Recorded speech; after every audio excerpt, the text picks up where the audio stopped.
Hi everyone, welcome to the York County Elder Abuse Task Force's 2020 annual conference. This year has certainly proven to be a difficult one to navigate for many of us. And although this is not the platform that we prefer, we were committed to offering you the conference. We know that many depend on the contact hours that we offer annually, and so we just couldn't let you down. This year, we're able to provide 6.5 contact hours for attendees. And since you're viewing this, I trust that you have received the links to the presentations. Please enjoy the sessions at your leisure throughout the week and join us on Friday, October 23rd at 9 a.m. for our Zoom meeting. The information was included in the email that I sent to everyone. If for some reason you didn't receive it, let me know and I will send that back along to you. I do have to ask a huge favor. I ask for your patience. I am not great with technology and I'm doing the best that I can. And this live session is really going to be exciting. We're winging it though. As Karen Connolly, the Vice President of the Task Force would say, we're kind of building a plane as we're getting ready to fly it. So have patience with us. These videos are very raw. They're not edited. So we're going to make mistakes, but we hope that you receive something from them. And we thank you again for your patience and your commitment to joining us and just all your support. We really appreciate it. And I'm really excited to see you all on Friday for our live Zoom presentation.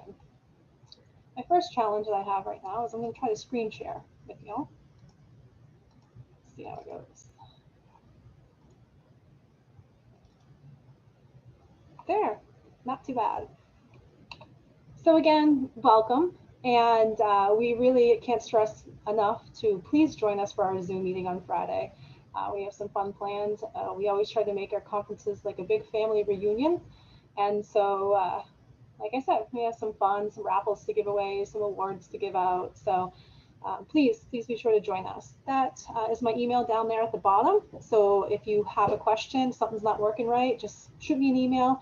I get it throughout the day, even in the evenings, and I'll help you as soon as I can. For those of you who do not know me, I am the founder and the president of the York County Elder Abuse Task Force here in Maine. I'm also an officer assigned to Elder Justice Investigations at the Kennebunk Police Department. And I've been an officer now for 16 years, and I started the York County Elder Abuse Task Force 15 years ago. I recognized the need for a specialized focus on our older population the very first year that I became a law enforcement officer.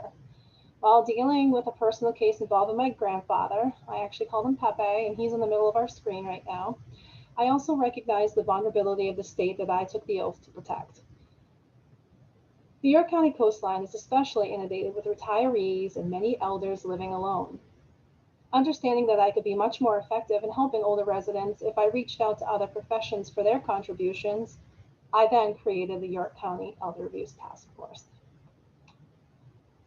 Our task force is a group of committed professionals from many different fields, including but not limited to law enforcement like myself and Megan Tibbetts, social services like task force members Paul and Ann and Anna, legal services like member Bridget, state government employees like APS investigator Karen Connolly and our ombudsman Chris, to financial institutions like Lex Mahar and Mike and Linda, and even healthcare professionals like our very newly retired member Karen Dillon. We come together to share our knowledge and skills to serve as a resource to educate about elder abuse and ultimately eliminate it as a problem in the state of Maine someday. We have developed a great sense of respect for one another and our differing professions while cherishing our much related common ambitions. We rely on each other to remedy our work challenges as effectively as we can, and we count on each other's skills to be an asset to older victims as well as witnesses. The County of York is our primary focus, but making an impact much farther is our intentions.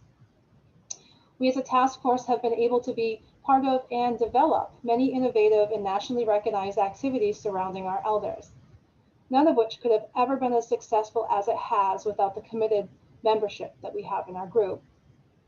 I'd like to introduce you to the task force's executive committee members and allow you to hear a few words from them. Good morning and welcome. My name is Karen Connolly. I am the Vice President of the York County Elder Abuse Task Force. I've been a member for 14 years. I joined to represent Adult Protective Services and to be a voice and an advocate for victims of elder abuse, neglect, and exploitation. One of our projects that I am the most proud of is the Wishing Well, where we help elders in York County fulfill bucket list style life wishes. While we can't see each other in person this year, your passion, your heart, and your spirit are clearly visible to us. Thank you for joining us today, and thank you for what you do. Hi, I'm Mike Maloney from Kennebunk Savings, and I serve as the treasurer of the York County Elder Abuse Task Force. I've been a member of the task force for almost 14 years. I joined the task force shortly after its beginning. At the time, I was working as a branch manager for the bank. And in my role as a branch manager, unfortunately, what you frequently see is people who've been taken advantage of by scams and fraud. While it's sad to see anybody being taken advantage of, it's particularly sad when you see an elder who has been taken advantage of in a fraud. Oftentimes, because it's later in their life, they have their accumulated earnings over their lifetime that are vulnerable to being taken by somebody else. And unlike a younger person, they have much less time to earn that back and repair the damage that might be done to them through financial abuse or scams. So that was how I became involved in the task force. And over the years, I've continued to assist the task force with my knowledge of the banking world. So it's been a pleasure to be involved in it. And it's very fulfilling to be part of the fight against elder abuse and people who take advantage of our seniors.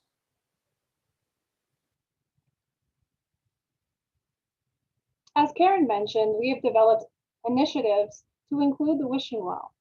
This is a project which grants our local elders a wish of their lifetime. President George W. Bush Sr. was an instrumental part in the success of one of our recipients. We appropriately titled it Project 41. At the time of the nomination, Maine's oldest resident, Millie Remy, 106 years old, dreamed of meeting the former president for as long as she could remember. You can see her here in the two right-hand side photos in her beautiful fancy dress with a bling corsage that we got her, just radiating joy as her wish was granted. Together with collaborative efforts from various people and organizations, we were so proud to make seasoned dreams a reality. Meet Betsy. You can see her here with her wish being granted in the top two photos towards the left of this collage. They are framed in orange to represent the Harley that she rode on and Bentley's Saloon, who helped us make this possible. Betsy's wish was to go on the motorcycle ride just one last time. It reminded her of the good old times when her husband was still here with her. They spent a great deal of quality time riding the coastlines together. Memories flooded Betsy's conversations as we made this reality happen for her. To see these wishes come true was one of the best feelings that we experienced as a group. You will see a small video of Betsy's big day on the YouTube channel associated with this conference. Take a peek. I think you'll enjoy it. I'd like to now share with you our 2020 wish journey, Sharon's Wish. On July 9th, while I was scrolling on social media, I saw a posting that a friend had shared. You can see it here. While reading it, I ironically received a message about that same post asking if I could just make that happen. Within minutes, I ran down the hall, recruited my intern Quinn to help, and I contacted the executive committee of the York County Elder Abuse Task Force for their support. Without hesitation, they gave me the motivation to make this happen. After speaking with the daughter, Ellen, who wrote this post, we knew we were up against time, about 24 hours. Quinn and I spent the day knocking on doors, visiting business after business, making several phone calls, reaching out to friends, and sending message after message. It was surely a roller coaster ride. I was getting really nervous, but they say things happen for a reason. My last hope was Bentley's. I knew that they had a classic car show there, so I called, sent emails, and crossed my fingers really hard. After dinner that day, I received a call from an unusual number. To my surprise, it was Lisa from Bentley's.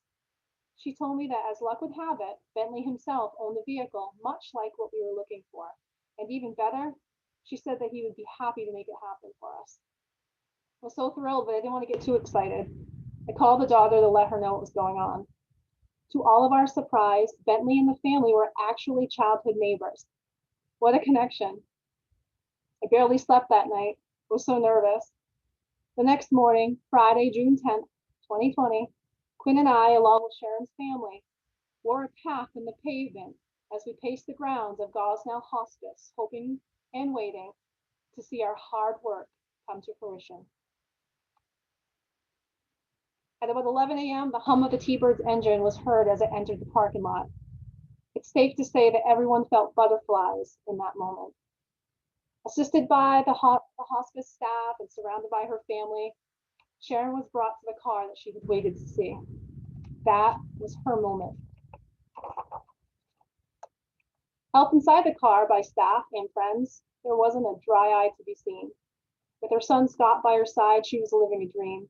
And within minutes, away she went with Bentley himself in the T-Bird. You could hear Bentley tooting the horn as her crowd cheered for her on her way back. Everyone was greeted by a beautiful smile on her face. Her last wish had come true.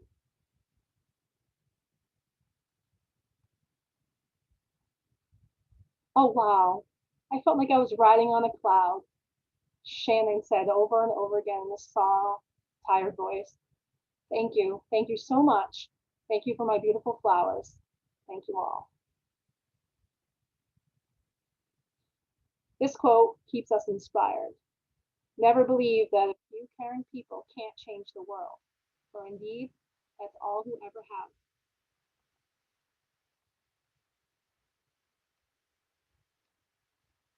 Even though these wishes are a lot of work and emotionally difficult for us, they mean so much to all involved. To impact someone's life, to have their final public photo, the memory that you helped create, will always occupy a place in my heart and continue to motivate all of us who were involved.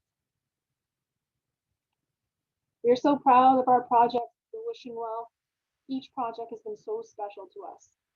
It's one of our innovative ways to reach as many people as we can, not only about our group, but more importantly about elder abuse awareness.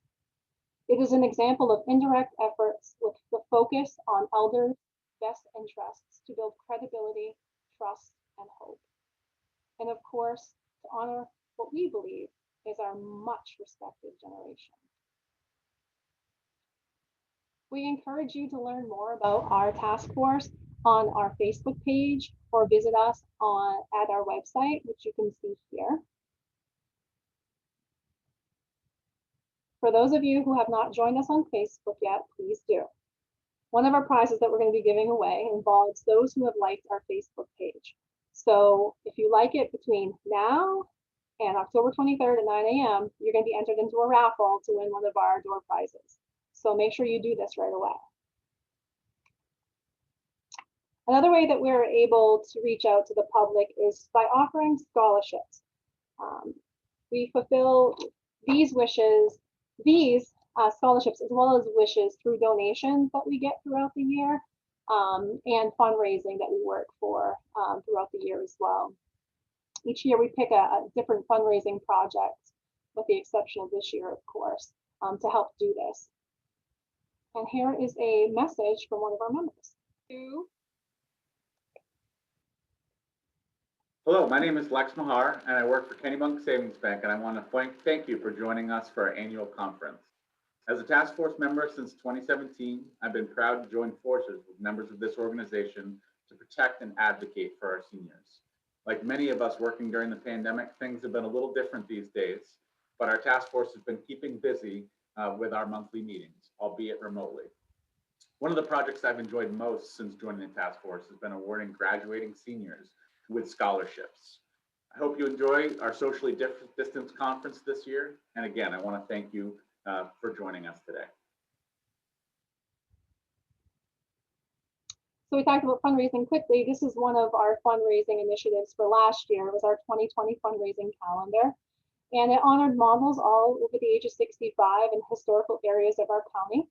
Each member was responsible for making this happen, and I cannot be more proud of their work in this great project. And here's a couple words from another member. Hi, it's great to have you join us for our annual conference. I'm Megan Tibbetts, and I've been a member of the task force since its beginning. I recognize the value of our elders in our community and the need to be an advocate for them. I also recognize the need to provide our elders with resources and services to keep them safe. One of my favorite projects is our Wishing Well program, which is made possible by fundraising and donations. In my career in law enforcement, I've been trained as an elder services officer and investigated crimes against the elderly. Having those tools and knowledge and being a member of this task force has been very rewarding. I hope that you enjoy our conference and take away valuable information to help you as well.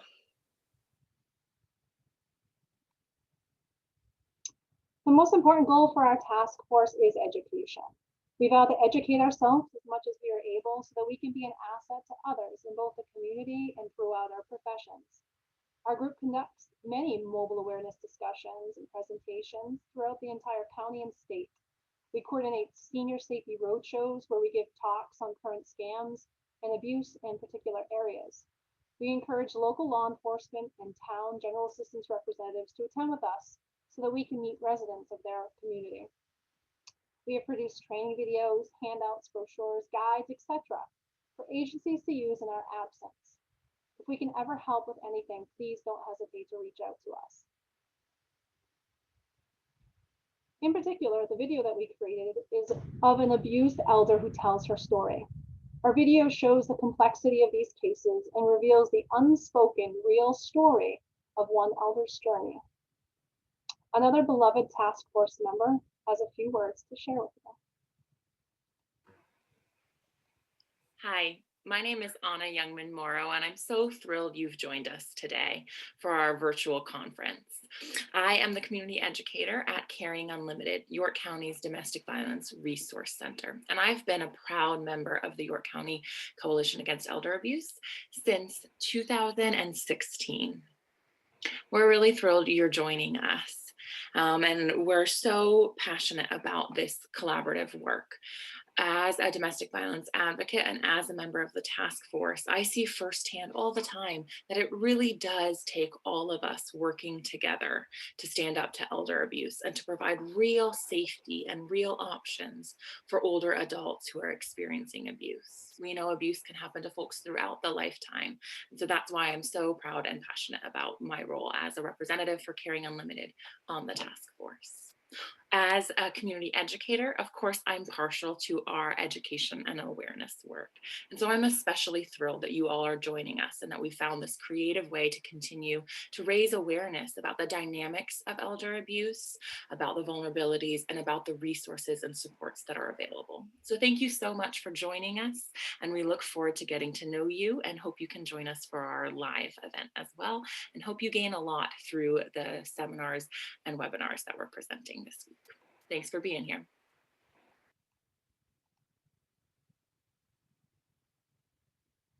So I'd like to take a moment to reflect on why I think education is so important. According to the 2017 US Census data, the state of Maine is currently the oldest state in our nation. The population of Maine over the age of 65 is nearly 20%.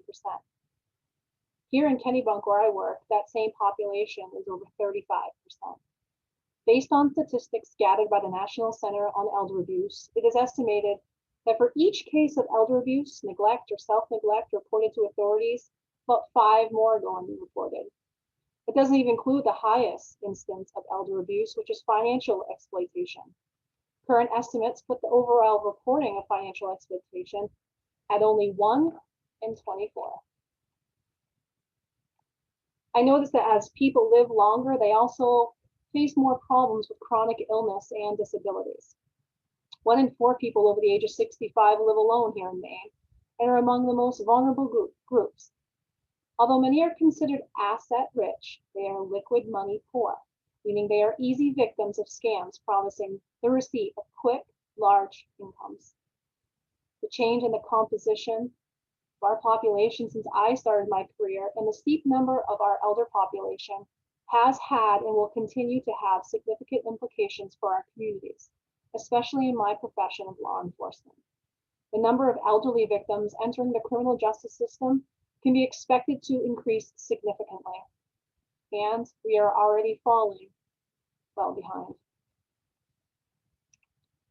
Traditionally, law enforcement has dealt with crime committed by and against a younger population. This population shift and the increase in crime targeted specifically against older persons requires specialized knowledge and services to address older victims of crime.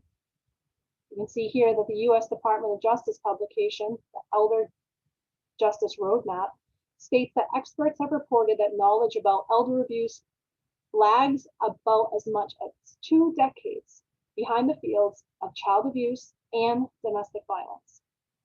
The need for more research is urgent, and it is an area that calls out for coordinated, systematic approaches that includes policymakers, researchers, and funders. In the same publication, it is suggested that financial exploitation causes large economic losses for businesses, families, elders themselves, and government programs. It also increases the reliance on federal healthcare systems such as Medicaid.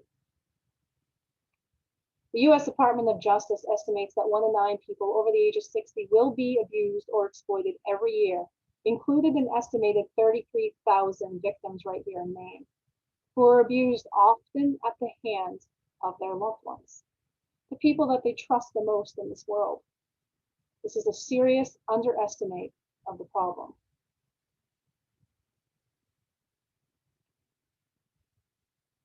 This underreporting is immense. The main reason is because victims are often afraid of retaliation. They feel dependent upon their abuser or they love them. I am working on current cases where elders fall victim to the new best friend. Sometimes they have never even met them. Sometimes these friends have been developed over a phone call or even through the mail. Ill-intended people in positions of power can also be very convincing and capitalize on our elders' victim vulnerabilities.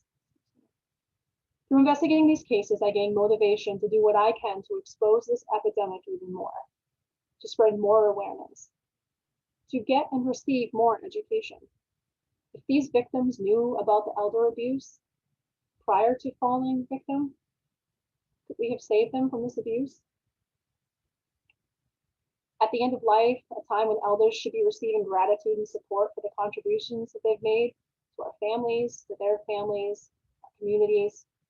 The typical victim of elder abuse is suffering alone, afraid to disclose the shame and the disgrace of the abuse, and fearful that speaking out will cause an even worse consequence.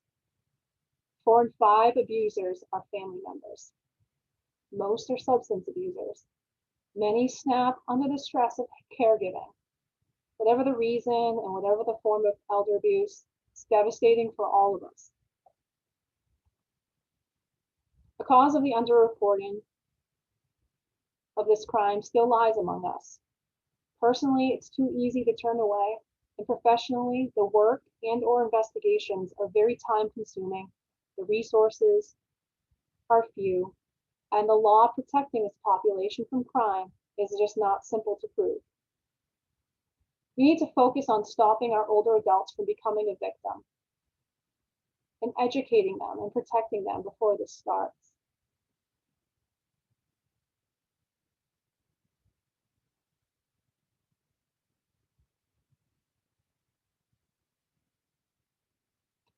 You will see our conference lineup will educate you with this knowledge and hopefully inspire you and empower you, give you the tools to help reach those goals. We can do this all together.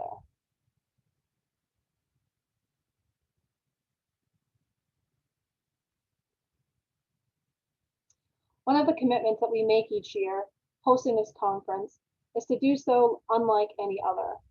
We put a lot of time and thought into this special event each year, and we really look forward to spending it with all of you. This year is certainly not what we had in mind, but we couldn't let the circumstances get the best of us. We want you to know that we are dedicated to our goal of education, and so we have developed this virtual platform for you. We hope that you find it to be filled with information as well as inspiration. We have partnered with some very special presenters, and we cannot thank them enough for making this conference better than we could have ever imagined. We also sincerely thank the Aging Maine WEP grant for their generous contribution of scholarships for attendees.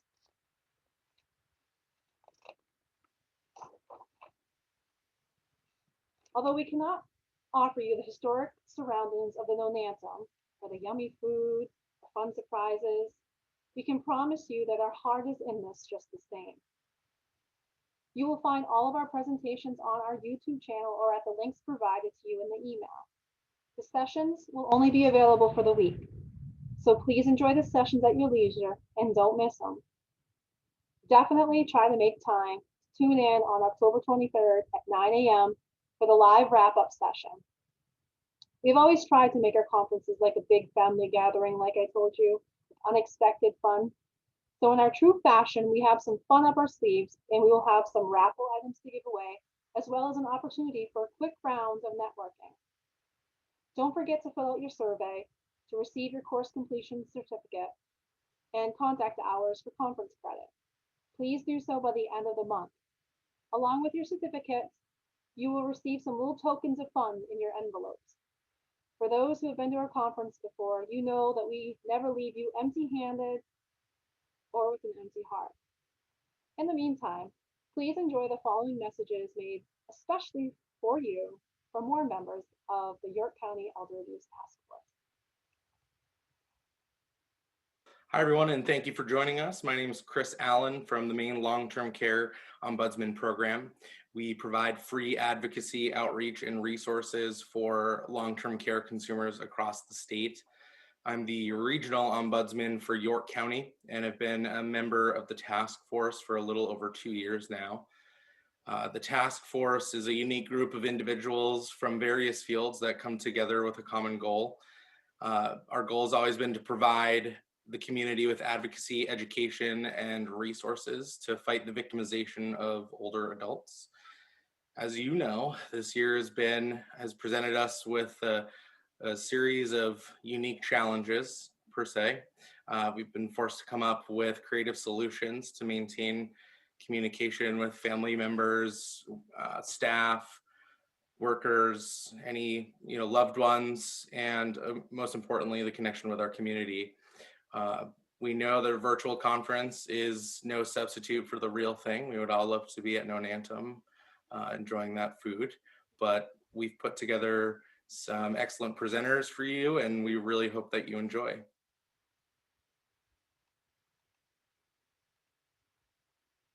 Hello, everyone. So glad you're able to join our conference again this year. For our annual conference, my name is Ann Vigent, and I was the general manager for Home Instead Senior Care and cared for older adults in that role for about 15 years. I've always had a great fondness for older adults, even before I became an older adult. And Karen Connolly actually approached me about 6 years ago and invited me to a meeting, and boy, am I glad that she did. I have met the most wonderful people on the task force. Not only are they professional and dynamic, they're a passionate group of people that really care for older adults in our community. And it's been extremely rewarding to be part of this organization. I'm particularly proud of the fact that all of the members of the task force are very busy with either full-time jobs or volunteering, and they still make time to get out and educate our community on elder abuse and what that means, what that looks like, and how we can help the older adults in our community. And it's really where my passion is. I've been volunteering for older adults since I was 13 years old. So I am particularly fond of the Wishing Well project.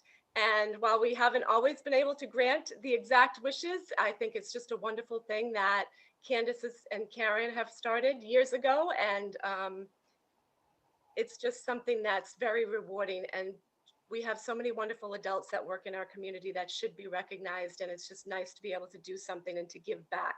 So I want to thank all the members of the task force for all that you do, your dedication, your commitment to helping older adults, especially this year during the virus. And I want to thank all of you that are attending for doing the same thing. And of course, Candice, without her leadership, none of this would be possible. So I hope you all have a very healthy rest of 2020. And I'm hoping that we can see and maybe give hugs in 2021. Take care. Hi, my name is Bridget McMahon, and I'm the staff attorney at Legal Services for the Elderly. I've been a member of the York County Task Force for about 5 years, and my favorite part of being on the task force is the multidisciplinary collaboration that I see there. Thank you so much for attending this conference virtually, and hopefully we will be able to see you in person next year.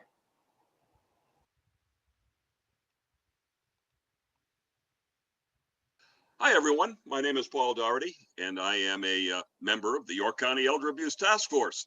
I am also a volunteer with Southern Maine Agency on Aging, with the OSHA Lifelong Learning Institute in Portland, and with the South Coast Senior College in Wells. And I have been a member of the York County Elder Abuse Task Force for, I think, somewhere in the neighborhood of about a dozen years or so. But you know, there's that great phrase, time flies when you're having fun. And so I kind of lose track of how long I've been part of this, because it feels like I've been doing it forever. And that's a good feeling, because it's been an honor and a privilege to be able to be part of the fantastic work that this task force has been accomplishing over the years. I am so grateful for those who are on the task force with me. I am so grateful for all the opportunities we have to make a difference in the communities of York County. And as far as what my favorite thing to do in the task force is concerned, I love it all. I really do. But I guess it's really these gatherings, these conventions that are particularly special and particularly powerful. And I know this year it's virtual, as so many things are. But still, it's better than nothing. And I'm glad we've been able to get together, and I welcome all of you. And it's really wonderful that you've decided to join us even in this virtual format. And I do look forward, hopefully by next year, to be able to get back together again and to have our usual great time. But in the meantime, I know I'll be having a great time continuing to be part of, and I am humbled and honored to be a part of the York County Elder Abuse Task Force. So welcome, and take care of yourself.